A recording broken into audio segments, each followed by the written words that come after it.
안녕하십니까. 공인중개사법령 및 중개실무 강사 한병용입니다. 반갑습니다. 이번 시간은 핵심 요약 7번째 시간으로서 중개업자의 보수에 대해서 설명드리겠습니다.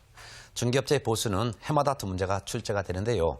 보수는 두 종류가 있죠. 하나는 중개수수료, 또 하나는 실비. 두 가지를 중개업자의 보수라고 합니다. 중개업자의 보수는 중개업을 하는 가장 근본적인 원인이기도 하죠. 중개업을 하는 이유는 보수를 받아서 수익을 창출하기 위해서 중개업을 하는 거니까 중개업자의 보수가 아주 중요하죠. 자, 그중에서 첫 번째 중개수수료부터 보겠습니다. 이 중개수수료의 개념은 일단 중개수수료란 중개대상물에 대한 중개완성에 대한 대가를 말합니다. 즉 공인중개사 법령에 규정된 5가지 중개대상물, 예를 들면 토지, 건축물 그 밖의 토지의 정착물, 임목, 광업재단, 공장재단, 이 5가지 중개대상물에 대하여 중개를 완성해준 대가를 중개수수료라고 합니다. 즉 매매계약해준 대가, 임대차 계약해준 대가를 중개수수료라고 하죠. 이 같은 중개수수료는 거래 당사자 쌍방으로부터 각각 받습니다. 예를 들어서 매매 거래를 해줬다. 매도인에게도 받고 매수인에게도 받고 양측으로부터 각각 받습니다.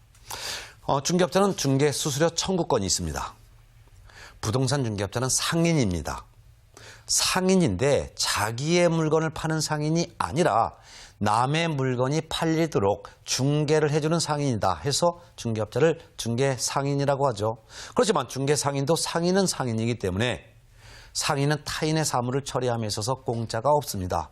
그렇기 때문에 보수에 관한 약속이 없다 하더라도 중개수를 받을 수가 있는데 일단 중개수를 달라고 요구할 수 있는 권리를 청구권이라고 합니다. 이 중개수료 청구권은 중개계약 체결 시에 발생합니다. 즉 나중에 중개업자가 중개를 완성해 준다면 그때 받을 거야 라고 중개를 완성시켜 줄 것을 정지 조건부로 하여 중개계약이 체결됐을 때, 즉 중개 의뢰받을 당시에 수수료 청구권이 발생하죠. 그렇지만 중개수를 달라고 요구할 수 있는 행사는 중개가 완성되었을 때 그때서야 행사할 수 있습니다. 주의할 것은 중개수료 청구권이 발생하는 시점은 중개 의뢰 시, 즉 중개계약 체결 시에 발생하지만 현실적으로 중개수료 청구권을 행사할 수 있는 시기는 중개가 완성되었을 때 행사할 수 있다 이거죠. 자, 이같이 중개수료 청구권을 행사할 수 있는데 이 중개수료 청구권을 행사할 때 어떻게 행사하냐? 중개는 공인중개사 법령에 규정된 범위 안에서 행사할 수 있습니다. 따라서 공인중개사 법령에 규정되어 있는 범위는 초과해서 행사할 수가 없는 거죠. 만일 공인중개사 법령에 규정되어 있는 법정 범위를 초과해서 받았다면 초과해서 받은 금액은 무효가 되는 거죠.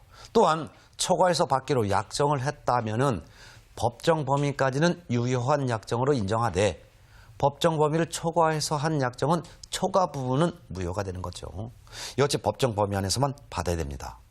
근데 중개업자가 부동산이라는 중개대상물에 대해서 중개를 완성했다면 공인중개사 법령에 규정된 범위 안에서만 받을 수가 있는데, 근데 중개업자가 중개대상물이 아니라면, 예를 들면 상가 권리금을 받을 수 있도록 알선을 해줬다면 상가 권리금은 중개대상물이 아니죠. 상가 권리금은 그 전에 장사하던 사람이 쓰던 냉장고라든가 에어컨 등을 그대로 이어쓰게 해준 유형물의 대가, 또는 그 전에 장사하시던 분이 단골 고객을 많이 확보해 놓거나 또는 영업상의 노하우를 알려준 감사의 표시금이죠. 그러면 영업상의 노하우라든가 또는 단골 고객을 확보해 놨다든가 또는 에어컨 등 직기 미품이 중개대상물 아니죠.